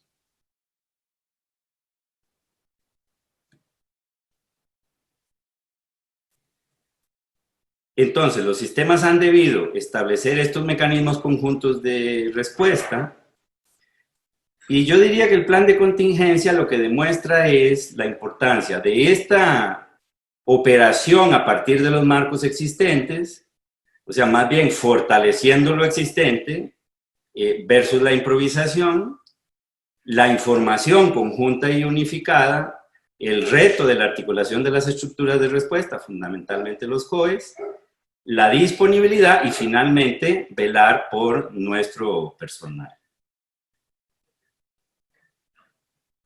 Y bueno, estos son los elementos del plan de contingencia. Creo que no me queda muy poco tiempo, tal vez cierro aquí. El plan de contingencia ya establece algunas cosas que son meramente sectoriales, pero también otras que son intersectoriales. Y creo que eso vale la pena resaltarlo porque está ahí. Y el desafío es poder reforzar estos criterios que fue posible entre el sector salud y la gestión del riesgo de establecer, ¿no? Los mecanismos ya ustedes los conocen y creo que entonces cierro aquí mi participación. Muchas gracias. Ahí está sonando la campanita de que se me fueron los 20 minutos. Justo a tiempo. Muchísimas gracias, Rolando. Sin lugar a dudas, muy importante y muy valiosa tu participación en la que nos haces un planteamiento muy efectivo de esos retos y desafíos que tenemos como región de fortalecer los marcos jurídicos, nuestros planes nacionales, la articulación y esa visión regional y también este abordaje intersectorial que necesita también ser reforzado y sobre todo los mecanismos de coordinación. Muchísimas gracias por tu valiosa participación. Ahora vamos a dar espacio a poder atender las preguntas que nos han hecho nuestros participantes. Nos pregunta Katia Clinton, dice, gracias, ¿qué estrategias efectivas se están recomendando o implementando para mejorar la comunicación y coordinación entre los actores del gobierno central, servicios de salud, entes rectores y gestores de riesgo y sociedad civil? Muchos gobiernos centrales, locales y comunitarios no disponían en sus planes de emergencia eventos como una pandemia, ni mecanismos, ya tú lo señalabas, ni recursos disponibles, ni articulados para afrontar un evento de estas dimensiones y de una duración de mediano plazo. Al pasar los días, dice, algunos servicios se ven en riesgo de colapso con sus recursos humanos, materiales y económicos. Hay brechas a nivel de políticas, estrategias de reactivación, desconexión o falta de alineamiento entre gestores claves a nivel gubernamental, gobiernos locales, instituciones prestatarias de servicios, empresa privada y comunidad. Bueno, estos temas lo han abordado tanto el doctor Ugarte como Rolando, pero no sé si quieren alguno de ustedes comentarle a Katia algo al respecto. No sé si Rolando me permite, podría intentar responder alguna de esas preguntas. Miren, la coordinación, el enlace e intercambio de información es parte esencial de los gobiernos. Todos los gobiernos tienen un sistema de intercambio de información que puede ser a través de los sistemas nacionales de emergencia, habitualmente una comisión especial nombrada por el presidente, que se llama, no sé, comité de emergencia o consejo asesor o lo que sea. Y a través de esos mecanismos se coordina la información interinstitucional. Una cosa es intercambiar información y otra cosa es intercambiar información que sea relevante y entendible por los demás para tomar decisiones. Salud, lo que actualmente hace es comparte un reporte de situación o una serie de detalles, extenso, amplio, con muchas, a veces, gráficos, tablas y mapas. Bueno, el tema sí subsiste. ¿Y qué hago con eso? Ya Rolando lo mencionaba, necesitamos también dar información de cómo están, por ejemplo, la capacidad de los servicios de salud, cuántas camas de cuidados intensivos todavía nos quedan, cómo está el personal de salud, cuántos equipos de protección tenemos, qué necesitamos para poder acceder, pero otra cosa más importante, ¿qué es lo que se viene en el futuro? No podemos ser profetas del pasado. Tenemos que mirar ahora, hoy, conjuntamente, qué es lo que va a pasar el próximo mes. Y juntos trabajar para que cambiar esa realidad y que entonces el próximo mes nos encuentre trabajando, decidiendo sobre información que está disponible en cada una de las instituciones. Yo les digo por experiencia propia. Yo fui director general en un ministerio de salud. Conseguir mapas con datos de amenazas y riesgos del Sistema Nacional de Emergencia era un dolor de cabeza, un problema terrible. Porque eran confidenciales, porque tenían un costo alto, porque había que trabajarlos. Y no estaban al nivel que me interesaba a mí, porque a mí me interesan los lugares donde están los servicios de salud, y etcétera, etcétera. Entonces, hay cosas que no es solo la voluntad y el hecho de compartir información y trabajar en conjunto, es más que eso. Es un análisis detallado de un grupo de trabajo que está analizando la situación en esos ámbitos que se requieren implementar. Y pienso que hay mucho, pero no hemos llegado a ese punto. Y quiero compartirles algo muy importante.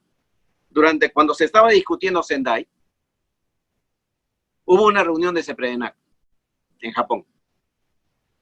Y entonces me pidieron que interviniera y fui a la reunión. ¿Y saben qué les dije? Y era ébola. Era la época de ébola. Y por eso que Sendai tiene más de 50 referencias a salud. Porque ébola era la amenaza grande. Bueno, 2015. No está tan lejos, ¿eh? Y ahora casi como que nos olvidamos y los sistemas no han incorporado el tema de epidemias significativamente, operacionalmente, en sus procesos y en sus planes. Y por supuesto, doctor, eso es una epidemia, eso no es desastre. Bueno, no hemos llegado a ese punto. Necesitamos llegar a ese punto, donde salud diga, la epidemia no es de salud, y los sistemas nacionales digan, la epidemia también es nuestra. Ese punto todavía no estamos. Necesitamos madurar quizá como sociedad, como personas, cuando dejemos ir alguna de las cosas para poder construir algo mejor, ahí estaremos en una mejor realidad. Gracias.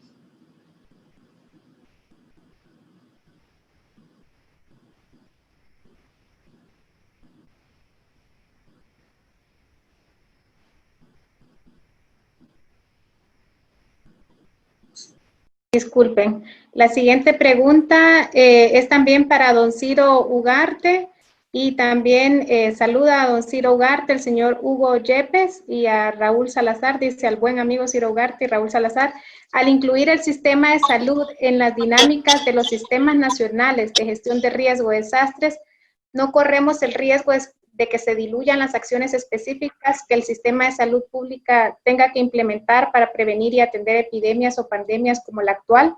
Es decir, el sistema de salud se ha preparado para atender las emergencias o desastres de los otros, no del propio sistema. La coordinación central de una oficina no médica que marca los sistemas nacionales no sería poco efectiva, si en contraposición estaría un acompañamiento para que el sistema de salud cree su propia resiliencia frente a sus propias amenazas biológicas, virus como el COVID. Se la dirige al doctor Ugarte. Bueno, yo pienso que el sector salud efectivamente puede hacer un análisis del riesgo.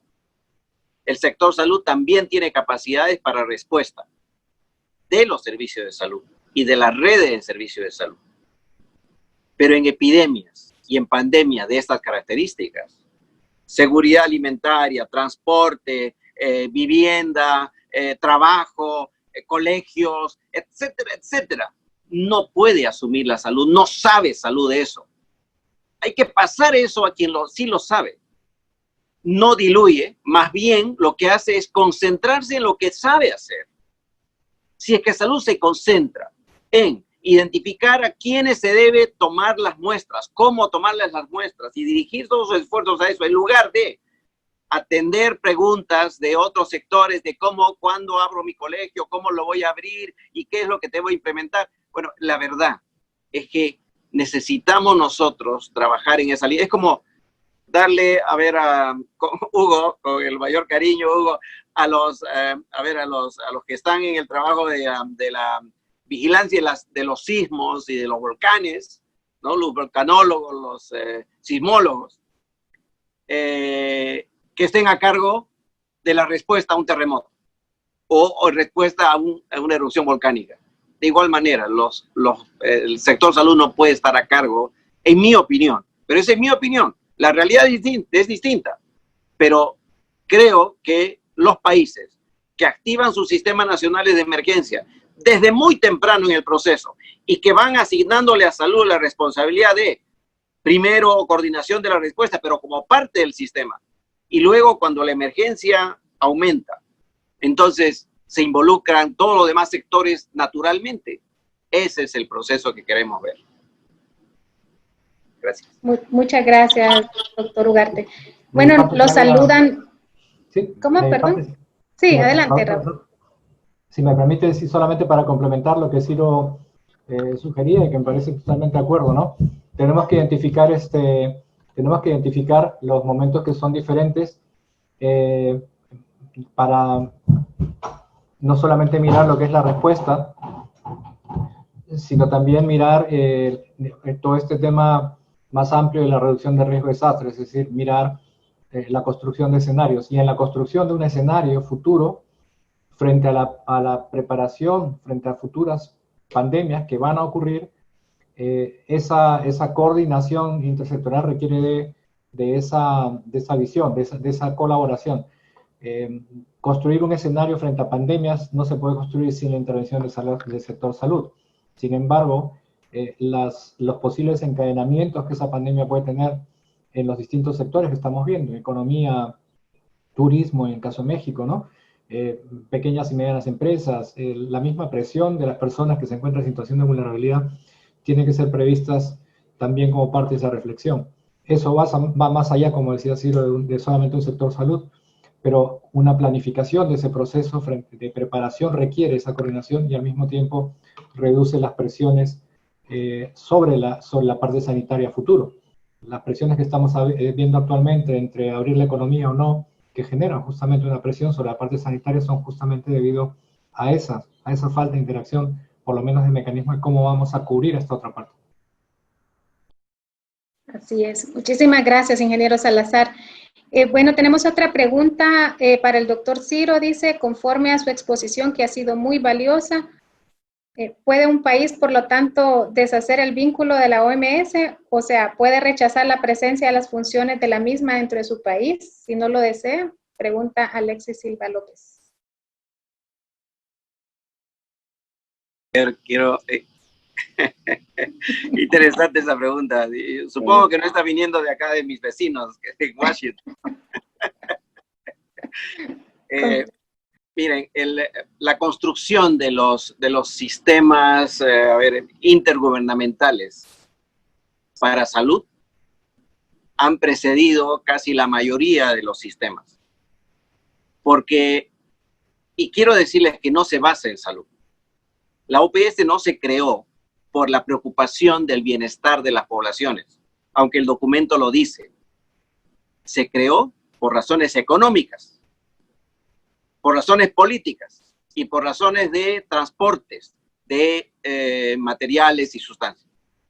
Cuando hubo un brote de fiebre amarilla, de malaria y de otras enfermedades, cuando se construía el Canal de Panamá. Y entonces había muchísima gente que se moría. De hecho, ustedes pueden saber, por recuerdo la historia, que Francia no pudo continuar porque había demasiada enfermedad y entonces Estados Unidos tomó esa responsabilidad. Asumió esa responsabilidad. Entonces, la creación de los organismos intergubernamentales como el de salud tienen sustrato económico, social, político, pero van a salud. Los sistemas, estamos más seguros si tenemos que los demás países pueden cooperar en capacidad técnica, en laboratorio, en respuesta y en otros temas.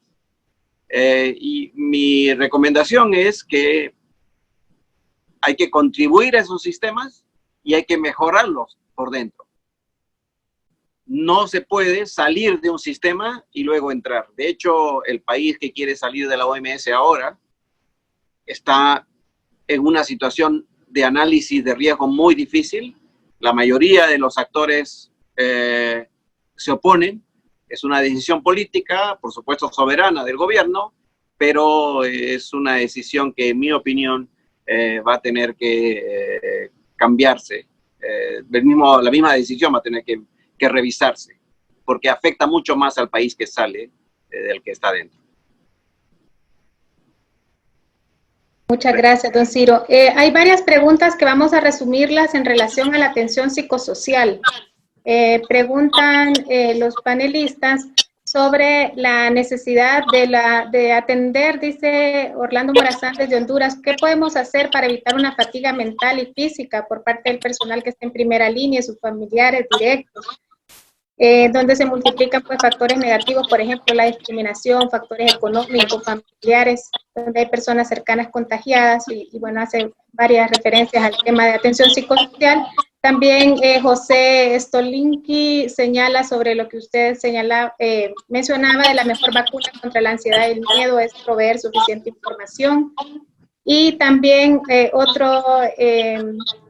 otro participante nos hace específicamente, Gabriela Mora, nos pregunta cómo se aborda el tema de salud mental y apoyo psicosocial, tanto para tomadores de decisión como para la población en general, dado el impacto de la pandemia. Entonces hay 3 consultas vinculadas a la atención psicosocial y al apoyo en estas circunstancias. No sé quién de los panelistas quiere atender esta pregunta. Claudia, tal vez yo quisiera hacer solo un comentario, porque creo que probablemente Ciro va a complementar esta parte, pero es para decir que este es un tema que está muy, muy presente en el plan de contingencia. Sí. Apoyo psicosocial, primeros auxilios psicológicos, ¿cómo se llama? Salud mental. Y precisamente, tal vez ligado a lo anterior, aprovecho la ventana, porque una gran diferencia que hemos enfrentado acá, de esta situación, es entre una emergencia sanitaria y una crisis social.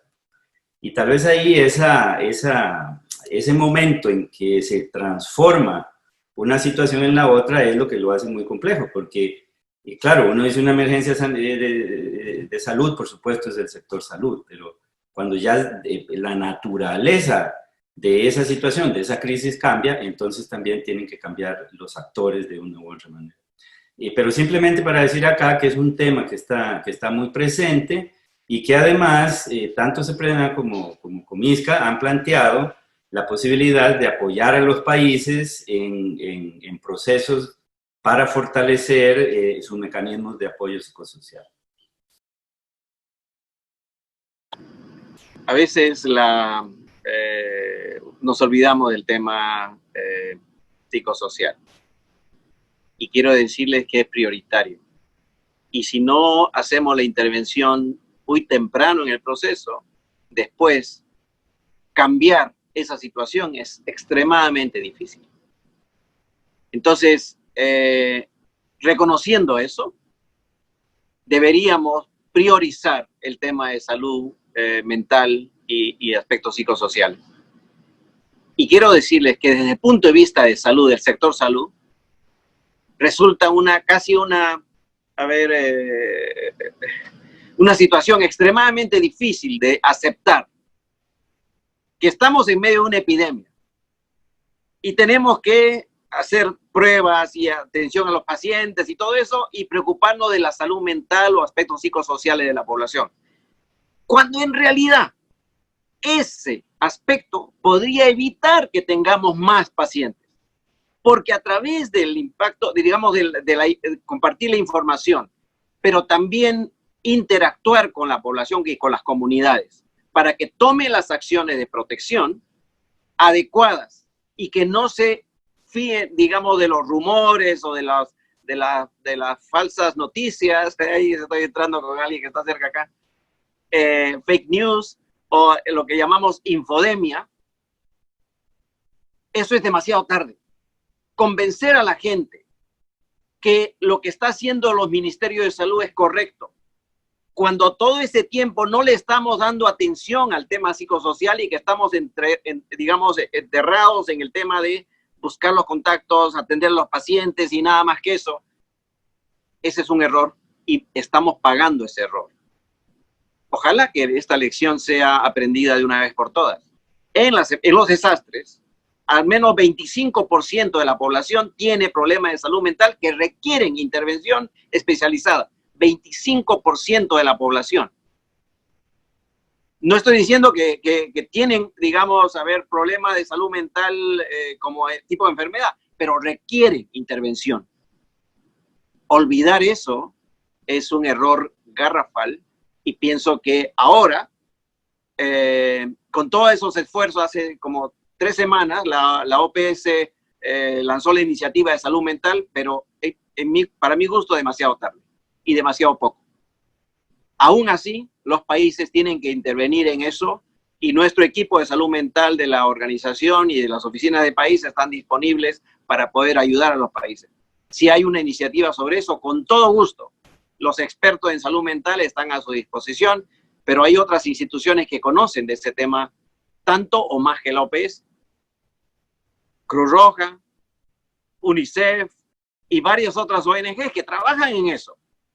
Entonces pienso que es un trabajo coordinado, conjunto, puede ser la solución a este problema. Porque para mí es un problema. Gracias. Muchas gracias, don Ciro. Muchas gracias, Rolando. Si bien, como lo señalan, también es una prioridad y está establecido también dentro del plan de contingencia regional que hemos establecido, y dentro de nuestra plataforma tenemos en desarrollo un apartado específico para poder dar atención al personal de salud y de primera respuesta que está afectado. Entonces, reconocemos la importancia y agradecemos a los participantes que nos hicieron esta consulta. Tenemos una serie de saludos y de mensajes para don Ciro, para Raúl, para Rolando, desde México, desde Argentina, desde distintos lugares, desde Honduras también. Y bueno, y aprovecho a señalar que nos acompaña el viceministro de Salud de Honduras, el doctor Nery Cerrato. Le habíamos expresado en el chat de que podía dar unas palabras, pero creo que no ha visto el mensaje, pero bueno, aprovechamos a saludar al viceministro Cerrato por parte de Honduras. Nos señalan también su interés y de poder recibir sus presentaciones. Ya les comentaba de que se van a enviar a través de correo electrónico los videos, las presentaciones de cada uno de los panelistas. También vamos a atender las preguntas porque hemos llegado a 27 preguntas. Creo que por cuestión de tiempo ya no podemos abordarlas. Sin embargo, tenemos también al general Cordero, que no sé si el general Cordero quiere dar unas palabras antes de que cerremos. Y bueno, participantes, vamos a enviarle a los panelistas sus preguntas y vamos a tratar de abordarlas. Porque tenemos un sinnúmero de comentarios, pero sobre todo todos resaltando la valiosa contribución de este webinar y sobre todo lo interesante de las presentaciones tanto de don Raúl, de don Ciro y de Rolando. Tenemos participaciones de Perú, de Guatemala, de Argentina, de México, de varios países de Sudamérica. General, si quiere, tiene silenciado su micrófono. Muchísimas gracias.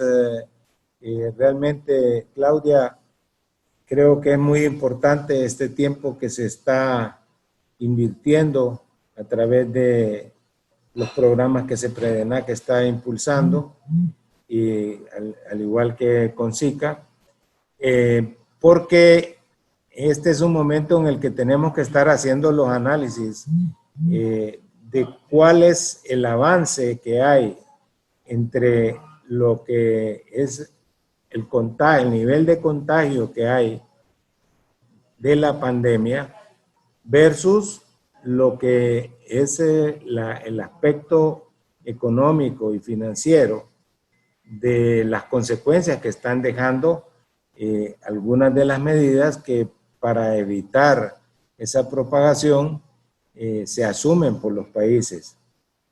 Dentro de todo lo que nosotros hemos estado trabajando, el fin primordial ha sido la protección a la vida de las personas. Desgraciadamente, los latinos, llamémosle, por no decir solo los hondureños, no estamos muy habituados a seguir al pie de la letra las reglas que se dan. Y eso nos lleva a a un desacato en el cumplimiento, que se traduce propiamente en el incremento de los casos y nos llevan a condiciones extremas. Como se ha estado mencionando, nos ha funcionado mucho los centros de triaje que se han establecido en las principales ciudades, especialmente en aquellas que han ido en incremento del contagio comunitario. De igual forma, lo que se ha estado trabajando a través de los grupos de respuesta rápida, donde grupos de médicos, enfermeras y personal de salud y de asistencia social visitan casa por casa identificando los nuevos casos que pueden haber, dotándoles de su medicamento, haciendo las pruebas rápidas, y de esa manera pues se ha reducido sustantivamente la cantidad de personas en los hospitales y el agravamiento de las crisis de adultos mayores y otras personas que han tenido esa atención temprana. Creo que todos estos temas que se han venido desarrollando son muy interesantes. Aprovecho para saludar y pedirle a todos los panelistas que estuvieron tremendamente buenas las intervenciones, darles las gracias y pedirles que se cuiden. Las condiciones están bien difíciles y los que nos toca estar en primera línea en contra de esta epidemia, esta pandemia, somos los más vulnerables. Así que cuidémonos y estemos atentos a continuar con la ayuda para toda la población. Muchas gracias, general. Vemos conectado al viceministro Cerrato. Adelante, viceministro. Tiene silenciado su micrófono. Ya, ahora sí. Muchas gracias. Quiero saludar a todos los participantes. Realmente ha sido muy enriquecedor esta participación, y en nombre de la ministra, la Secretaría de Salud, la ministra Alba Consuelo Flores, todos los que estamos en la conducción superior, y saludar también a los equipos integrados del Sistema Nacional de Gestión de Riesgos, secretarías de Estado que están participando, al general Cordero, de la Secretaría de Contingencias y todo lo relacionado con los riesgos y eventualidades de nuestro país, quienes hemos estado durante todo este tiempo, inicialmente a raíz de la epidemia del dengue el año anterior, y que ha continuado pues con la prolongación de decretos de emergencia, el 05-2020, que abordó el tema de la pandemia COVID-19 y todos esos procesos de coordinación y articulación. Quiero, por lo tanto, agradecer este espacio a CEPREDENAP, a SICA, a Comisca, al doctor Alejandro Solís y a todos los participantes, a la OPS, que ha sido un baluarte en esta gestión con nosotros en Honduras, por todo el esfuerzo que hacen para orientarnos en medio de esta pandemia. Así que muchísimas gracias y estaré atento a una próxima invitación. Muchísimas gracias, viceministro. Bueno, para dar las palabras de cierre, voy a pedirle al doctor Solís que por favor nos cierre este webinar, no sin antes, por parte de CEPREDENAC y de nuestro presidente pro tempore, expresar nuestro profundo agradecimiento a la OPS por el valioso respaldo, el compromiso y todo este acompañamiento tan valioso que desde que inició la pandemia ha brindado tanto a Comisca como a CEPREDENAC, al igual que UNDRR, el Banco Mundial y otros actores estratégicos que estamos trabajando de la mano y que nos permite desarrollar este tipo de acercamientos. Nuevamente, muchísimas gracias, estimados panelistas, participantes, estén pendientes de el video y de las participaciones que estaríamos enviando. Presidente pro tempore, nuevamente muchísimas gracias por su acompañamiento en esta en este webinar y en todas las acciones que estamos implementando desde el CEPRENAC.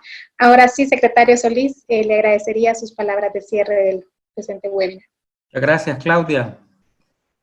Bueno, para nosotros es muy gratificante haber escuchado a Ciro, haber escuchado a Rolando y a Raúl, que han complementado ese pensamiento que tenemos en la región centroamericana de que sin duda, si nosotros queremos resolver los problemas en general, pero particularmente el tema de la pandemia, no es solamente con las capacidades de nuestros ministerios de salud que lo vamos a lograr.